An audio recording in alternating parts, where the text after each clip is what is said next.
오늘은 1, 2 교구 구역장 권찰 헌신 예배로 주일 오후 예배를 드립니다. 이렇게 불편하신 몸에도 이렇게 앞에 오셔서 이렇게 찬양하시니까 더욱더 감동이 되고 은혜가 되는 것 같습니다.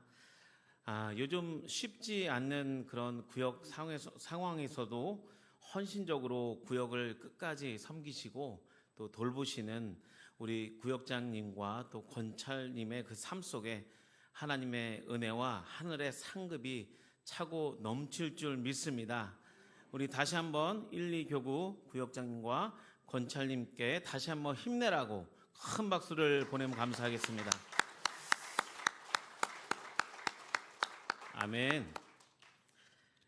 이 시간은 나는 세상의 빛이라는 제목으로 하나님의 말씀을 증거하겠습니다. 제가 청소년 시절에 아버지께서 제 담력을 길러주시겠다고 저를 훈련시킨 시간이 있었습니다. 그때가 고1 때였는데요. 여느 때와 같이 우리 가족이 함께 저녁 식사를 맛있게 먹고 있는데 아버지께서 저녁 식사를 맛있게 먹고 났는데 다 먹고 나서 저한테 갑자기 약수통 2개를 들으라고 하시는 것입니다. 근데 그 시간이 저녁 8시였습니다. 그래서 저는 그때까지도 아버지의 말씀은 곧 길이고 진리고 생명이시기 때문에 저 군기가 바짝 들었거든요. 그때까지만 해도 아버님이 되게 엄하셔가지고 그래서 아버지께 혼날까봐 억지로 꾸역꾸역 정말 가기 싫었는데 약수통 2개를 들고 저녁 8시에 제가 살고 있던 곳이 어디였냐면 영락기도원 아시죠? 그 밑에 동네에 살았는데 그 영락기도원에서 쭉 올라가면 독립운동가였던 그 조병옥 박사의 묘지가 있습니다. 여러분 잘 아십니까? 그곳으로 아버지께서 저녁 등반을 하시는 겁니다. 저랑. 이 약수터 이름이 여러분 혹시 아시는지 모르겠는데 유석 약수터라고 합니다. 그래서 이 약수터는 물맛이 아주 좋기로 유명합니다. 그래서 여러분 여기서도 아마 드셔본 분들이 꽤 있으시죠? 그 다른 지역에서도 이 약수터의 물맛이 좋아서 많이 물을 들어 온다고 합니다. 한번 기회가 되시면 이곳의 물맛을 꼭 맛보시기 바랍니다. 그래서 이곳은 수일이 영락기도원 그 정문 입구에서 20분 정도 한참 더 올라가면 그 정상 쪽에서 강북구와 도봉구가 다 보이는 그런 조병옥 박사의 묘지가 나옵니다. 그리고 그 옆에 이 유석 약수터가 있습니다. 그런데 그때는 이 산길에 가로등이 하나도 없었습니다. 아주 캄캄하고 또 그때는 부엉이 소리도 많이 나고 각종 벌레 소리가 나고 아주 음산한 그런 분위기였습니다. 뭐라도 쑥 나올 것 같은 그런 공포가 제 어린 마음을 아주 조마조마하게 했습니다. 근데 문제는 아버님께서 이 산길로 가는 것도 무서운데 이 약수터를 올라가시는데 어디로 가시냐면 산길로 가는 것이 아니라 그 옆에 계곡 있는 거 여러분 아시죠? 계곡길로 들어가시는 거예요. 갑자기 밤에 저녁 8시에 아무 빛도 없는 그 등 하나 없는 그 계곡길로 들어가시는 거예요. 그래서 제가 그 아버지를 따라 올라가는데 정말 얼마나 무서웠는지 아직도 그 등골이 오싹오싹한 그때 기억이 납니다. 그런데 그때 정말 신기한 체험을 제가 했습니다. 무엇이냐면 조명 불빛 하나 없는 아주 칠흑 같은 그 어두운 계곡이었는데 달빛이 그렇게 밝은지를 미처 몰랐습니다. 불이 하나도 없으니까요. 그 달빛이 계곡에 비추는데 그렇게 밝게 빛나는 것이었습니다. 캄캄하고 어두운 계곡길로 간 이유를 그제서야 저는 알았습니다. 달빛은 계곡 위에 흐르는 물 위에 부서져서 아주 반짝반짝 빛이 났습니다. 그리고 크고 작은 돌과 바위 표면에 반사되는 빛은 마치 가로수길의 하얀색 LED 전등을 밝힌 것처럼 환하게 빛이 났습니다. 특히 흐르는 계곡물에 반짝반짝이며 빛나는 이 달빛은 마치 크리스마스 트리에 달아놓은 크리스마스 장식 조명처럼 아주 예쁘게 반짝반짝 빛이 났습니다. 그리고 바위 위에 반사되는 달빛은 약수터로 올라가는 안내길과 같았습니다. 그래서 아버지와 저는 그 바위를 밟으며 아름답고 행복한 야간 산행을 즐겼고, 나중에는 저녁 산행을 저 혼자 즐기며 올라갈 정도로 아주 재미있었습니다. 저는 그때 깨달은 자연의 법칙이 하나 있었습니다.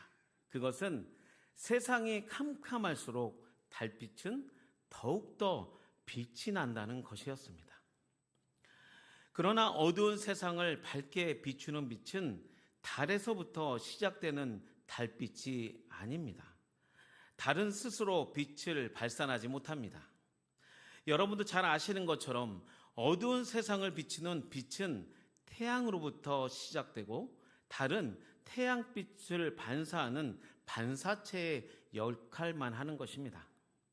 그리고 세상이 어두우면 어두울수록 달빛은 다른 물체를 통하여 더욱더 초롱초롱 빛이 납니다. 여러분, 이 자연의 진리를 우리의 신앙에 적용을 만약에 한다면, 여러분, 태양은 누구실까요? 바로, 네, 맞습니다. 예수 그리스도이십니다. 그러면 예수님이 태양이시라면 우리는 무엇일까요? 네, 맞습니다. 아주 잘하십니다. 달입니다. 달은 태양빛의 반사체입니다. 성도는 예수님의 빛을 받고 그 빛을 세상에 반사하여 어두운 세상을 밝게 비춰야 하는 존재인 줄 믿습니다. 그러나 우리가 명심해야 할 것이 있습니다. 우리는 빛을 만들 수 없는 존재입니다. 우리는 죄인입니다. 우리가 이 세상 속에서 빛을 발할 수 있는 것은 오직 예수님의 빛을 이 어두운 세상에 반사체의 역할을 하면서 세상에 예수님의 빛을 비출 때에 이 어두운 세상을 밝게 비추는 줄 믿습니다. 그렇기 때문에 우리의 마음과 삶 속에 예수님의 빛을 잃어버리지 않고 간직하며 예수님과 동행할 때에 우리는 비로소 하나님의 나라와 의를 이루며 살아갈 수 있습니다. 수의동교회를 통하여 빛이신 예수님의 빛을 수의동교회의 지역에게 비출 때에 갈 길을 몰라 방황하는 많은 영혼들이 밝은 빛으로 나오며 또 천국의 영원한 생명의 길로 인도하게 될 줄 믿습니다. 우리 옆에 분과 다시 한번 고백합니다. 예수님의 빛을 바라며 살아갑시다. 예수님은 세상의 빛이십니다. 아멘. 오늘 본문은 요한복음 8장 12절을 통하여 예수님께서는 자기 선언을 하고 계십니다. 나는 세상의 빛이다 라고 말씀하십니다. 우리 다시 한번 요한복음 8장 12절을 힘차게 한번 선포하겠습니다. 시작. 예수께서 또 말씀하여 이르시되 나는 세상의 빛이니 나를 따르는 자는 어둠에 다니지 아니하고 생명의 빛을 얻으리라. 아멘. 이 말씀을 자세히 보면 12절 전반부에 예수님께서 또 말씀하여 이르시되라고 기록되어 있습니다. 예수님께서 또 말씀하셨다라는 것은 앞서서 첫 번째 말씀하신 내용이 있고, 지금 이 12절에 또라는 것은 무슨 말씀입니까? 두 번째 말씀을 하신다는 겁니다. 앞에 단락인 이 요한복음 8장 1절부터 11절에까지 말씀이 예수님께서 첫 번째 하신 말씀입니다. 성경은 항상 앞뒤의 문맥을 연결하여 읽어야 합니다. 마치 등산할 때의 모든 길은 서로 연결되어 그 정상으로 향하듯이 성경 말씀도 앞뒤의 문맥을 잘 연관하여 묵상해야지 하나님의 뜻을 온전히 발견할 수 있습니다. 앞에 단락인 요한복음 8장 1절에서 11절까지의 말씀의 내용은 간음하다가 현장에서 붙잡힌 여인에 대한 내용입니다. 이 본문은 우리 모두가 잘 아는 그런 내용입니다. 간음한 여인이 현장에서 붙잡혀서 서기관과 바리새인들이 예수님께 끌고 나와 예수님을 시험하는 내용이라는 것을 우리는 잘 알고 있습니다. 그런데 이 간음한 여인에 대한 말씀이 오늘 설교의 주제인 예수님의 자기선언 6번째, 예수님은 세상의 빛이다와 연결되어 있다는 것입니다. 어떠한 내용이 연결되는 것일까요? 우리 함께 요한복음 8장 3절부터 9절까지 말씀을 교독하겠습니다. 서기관들과 바리새인들이 음행 중에 잡힌 여자를 끌고 와서 가운데 세우고 예수께서 말하되 선생이여 이 여자가 간음하다가 현장에서 잡혔나이다. 모세인은 율법에 이러한 여자를 돌로 치라 명하였거니와 선생은 어떻게 말하겠나이까? 그들이 이렇게 말하는 고발할 조건을 얻고자 하여 예수를 시험하밀러라. 예수께서 몸을 굽히사 손가락으로 땅에 쓰시니 그들이 묻기를 마지 아니하는지라. 이에 일어나 이르시되 너희 중에 죄 없는 자가 먼저 돌로 치라 하시고 다시 몸을 굽혀 손가락으로 땅에 쓰시. 함께 읽겠습니다. 그들이 이 말씀을 듣고 양심의 가책을 느껴 어른으로 시작하여 젊은이까지 하나씩 하나씩 나아가고 오직 예수와 그 가운데 섰는 아멘.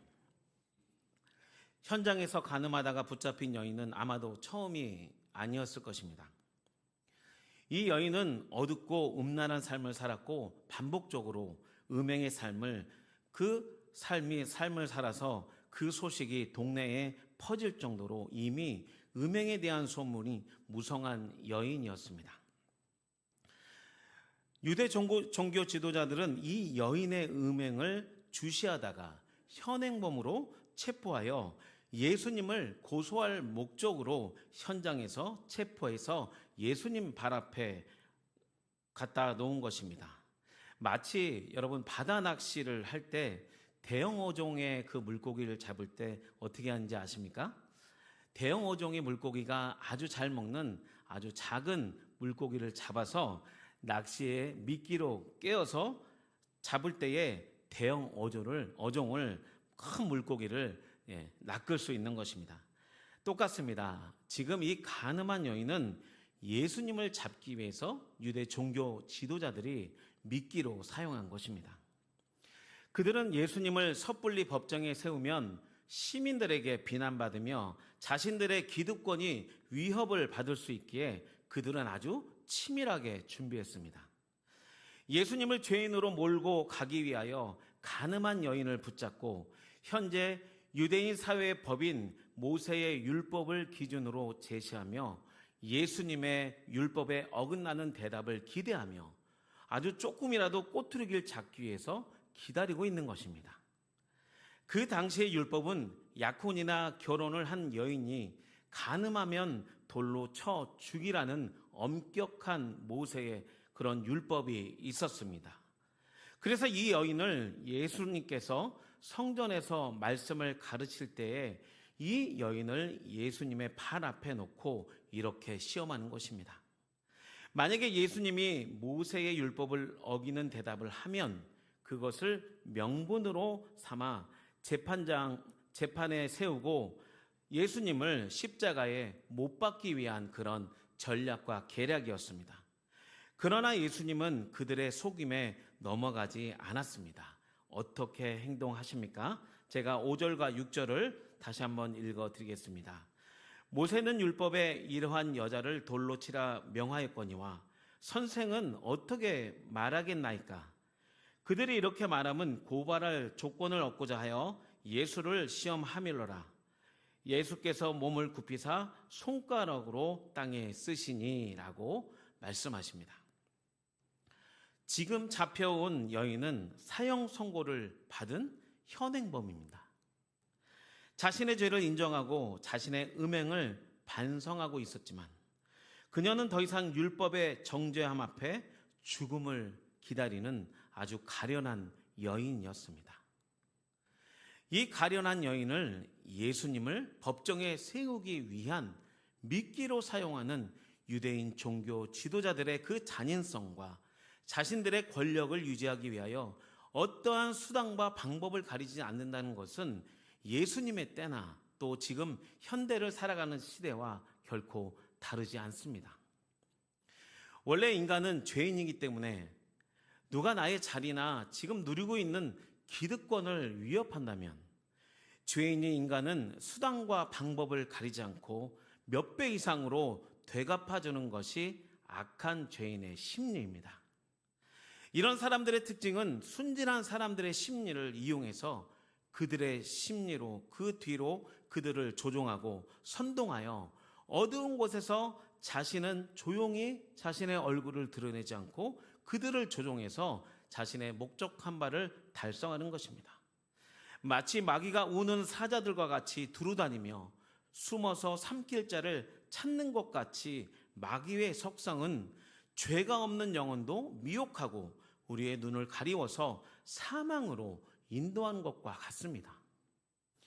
예수님은 이런 유대인 종교 지도자들을 담대하게 대적하시고 또 그들을 매우 난처하게 하시며 그들의 악한 속마음을 드러내는 말씀을 많이 하셨습니다.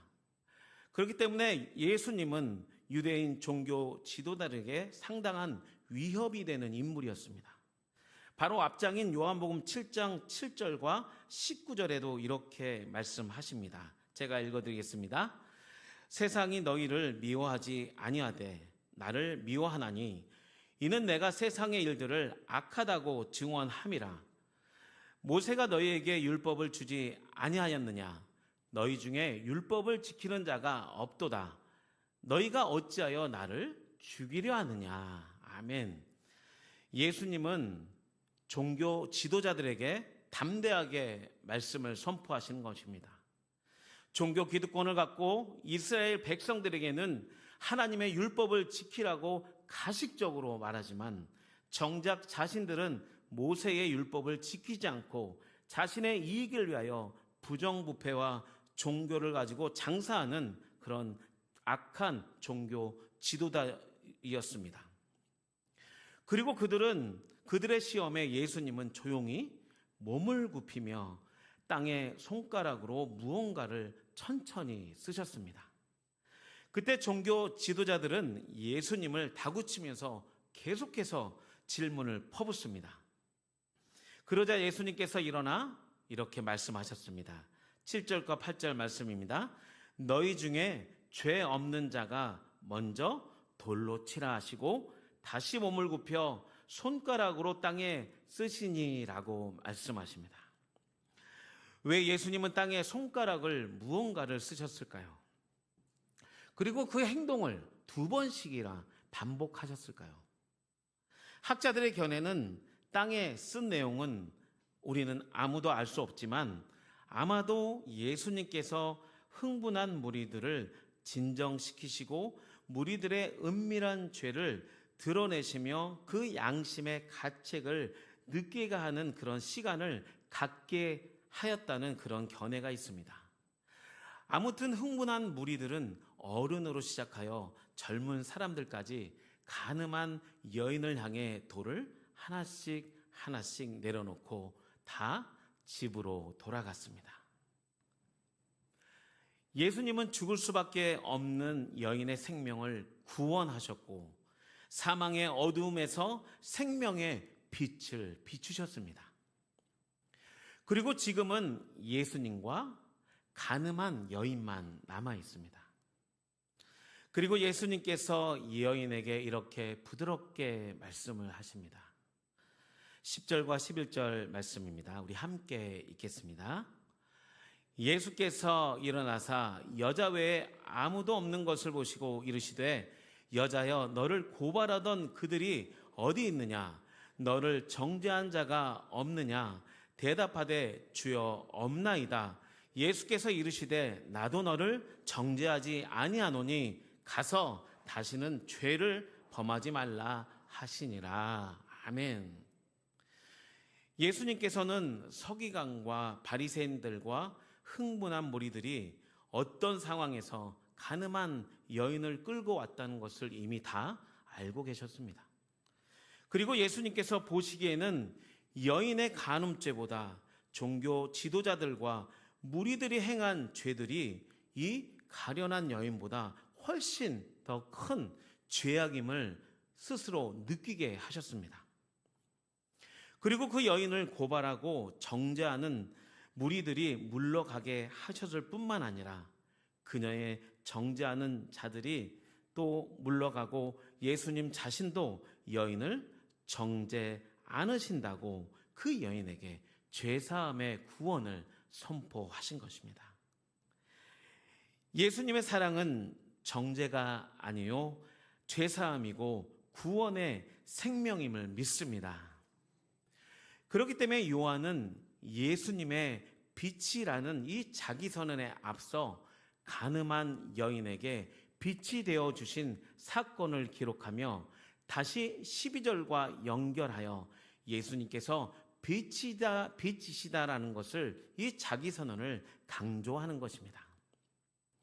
예수님께서 6번째 자기 선언인 말씀은 나는 세상의 빛이다라고 선포하시고 그 생명의 빛을 얻는 방법을 구체적으로 말씀하셨습니다. 그것이 무엇입니까? 바로 뒤에 나오는 문장입니다. 나를 따르는 자입니다.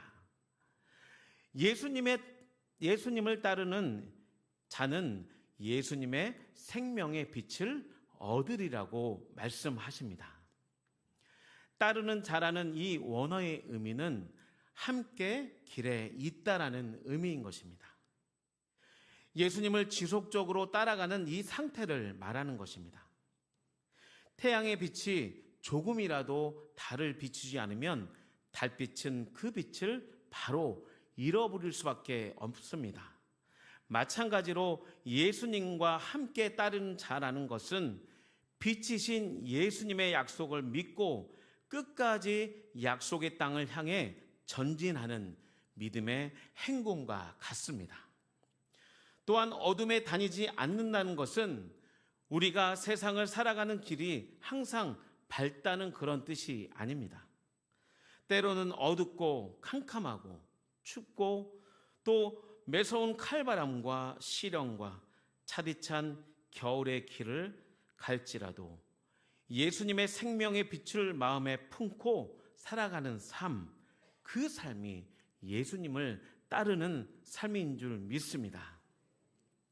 내 마음에 예수님의 빛을 마음에 품고 믿음으로 당당히 살아갈 때에 우리를 휘감고 있는 어둠은 물러가고 생명의 밝은 빛이 우리의 삶을 또 우리의 교회를 하나님의 구원의 하나님의 천국의 백성으로 살아가게 될 줄 믿습니다. 마지막으로 제가 좋아하는 이혜인 수녀님의 시가 있습니다. 제가 낭독을 해드리겠습니다. 제목은 겨울길을 간다입니다. 겨울길을 간다. 봄, 여름, 데리고 호화롭던 숲, 가을과 함께 서서히 옷을 벗으면 텅 빈 해질녘에 겨울이 오는 소리 문득 창을 열면 흰 눈 덮인 오솔길 먼 길에 목마른 가난의 행복 고운 별 하나 가슴에 묻고 겨울 숲길을 간다. 여러분 아멘이시죠? 제가 이 시를 너무 좋아합니다. 여기서 고운 별은 예수님의 빛을 의미하는 것입니다. 세상에 비치신 예수님의 빛을 세상에 비추는 것이 무엇입니까? 바로 이 예수님의 이 고운 빛을 가슴에 품고 이 겨울 같은 이 차디찬 겨울길을 예수님과 함께 예수님을 따르며 예수님과 동행하는 삶인 줄 믿습니다. 비록 현재의 삶이 겨울의 길을 가는 것처럼 차디차고 매서운 칼바람이 불어올지라도 우리의 가정과 교회와 이 나라와 민족의 빛이 되시는 예수님을 우리 가슴에 품고 믿음으로 한 걸음 한 걸음 따라갈 때에 죽어가는 영혼을 살리며 사마리아 땅끝까지 이르러 예수 이름을 증거하는 복된 수유동교회와 모든 성도님이 되시기를 간절히 축원드립니다. 우리 함께 기도하겠습니다. 하나님 감사합니다. 우리가 걸어가는 길이 눈보라